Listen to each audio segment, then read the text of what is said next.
Good day, people of YouTube, and welcome to day 11. So we're nearly halfway through our deck build. We'll actually do a proper review of where we happen to be after the next one.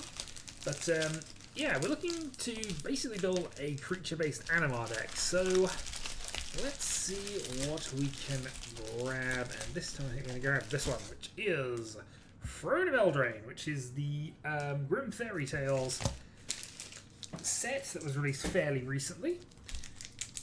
Also had food tokens. We could also get an Oko, which would actually be in colour, which would be our top drawer, I guess.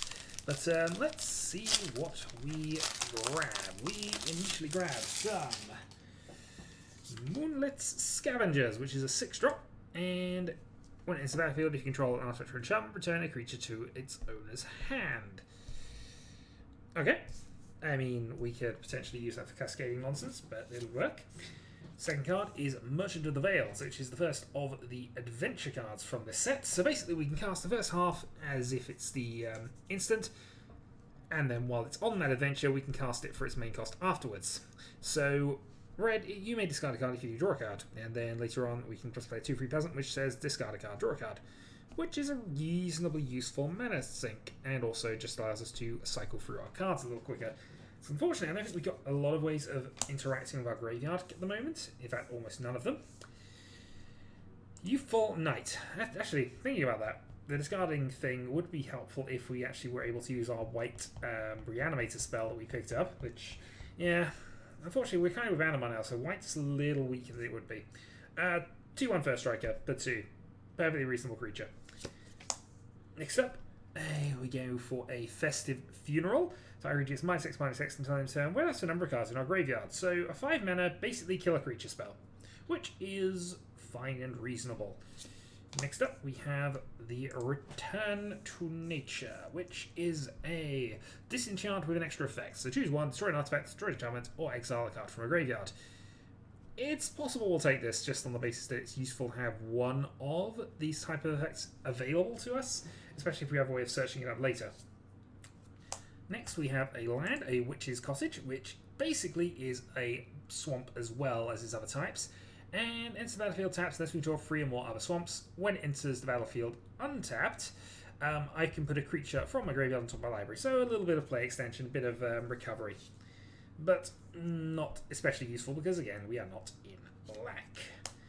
We then have a Maraleaf Rider, sacrifice a food, target creature, blocks if able. Other than that, it's a 3/1 for 2. Nothing terribly exciting there, unfortunately. Next, we have a Silver Flame Ritual. Put up some counter on each creature we control. That's a reasonably powerful effect, actually. If 3 white mana was used to cast it, they also gain Vigilance until end of turn. It's a little pricey, but that's a really good effect if we have a lot of creatures out. Unfortunately, I'm not sure we're necessarily going to have that kind of board presence, and certainly not if we're playing white. Next, we have Searing Mirage, which is another adamant spell. Does 5 damage to a creature. If we spend at least 3 red mana on it, it also does 3 to the opponent's or that creature's controller. It's removal. It's 5 mana for 5 at instant speed, though. There are certainly better rates that we could hopefully get, and we would hope to get. Alright, we then have the Eye Collector, which, when it does con damage to a player, each player puts the top card of their library into their graveyard. A bit of mill. We've mentioned that it's possible we could have some mill, but it's not massively viable, has to be honest. We then have a multicolored card, which is Covetous Urge. Reveals the hand, you choose an on-land card from that hand and exile it. We can then cast it using mana of any colour. Downside is, because of the colour identity rules, we would need a blue and a black command to do that, and while we definitely qualify on blue, we do not on black. So we're unable to play that card particularly. Next up, we have a 1 mana instant called Righteousness, which basically gives a blocking creature +7/+7.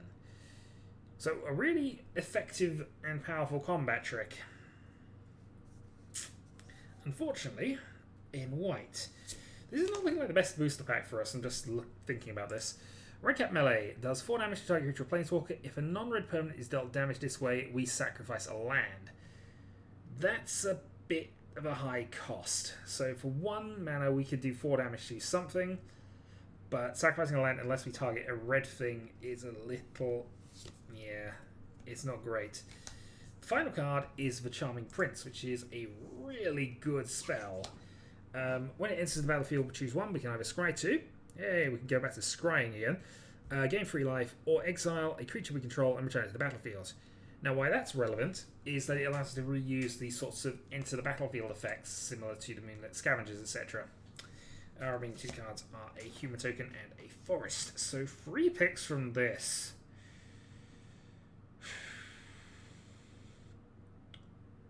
Yeah, it's not great, is it? I think we're going to take the Merchant of the Veil because that is card filtering to a certain extent.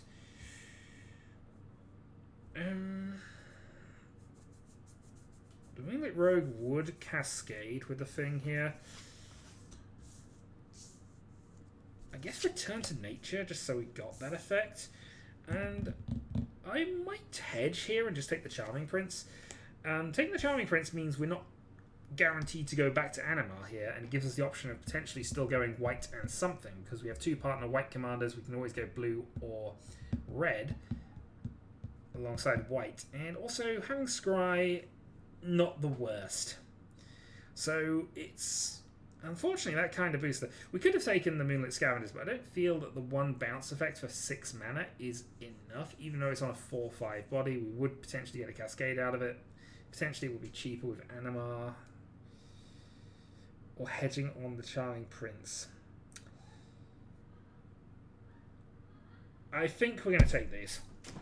It's more hedging than anything else at this point, but the Charming Prince is a good card. A good low 2 mana creature which does various things depending on what we need it to do. So that is our pick for day 11. We will see you tomorrow for day 12. Until then.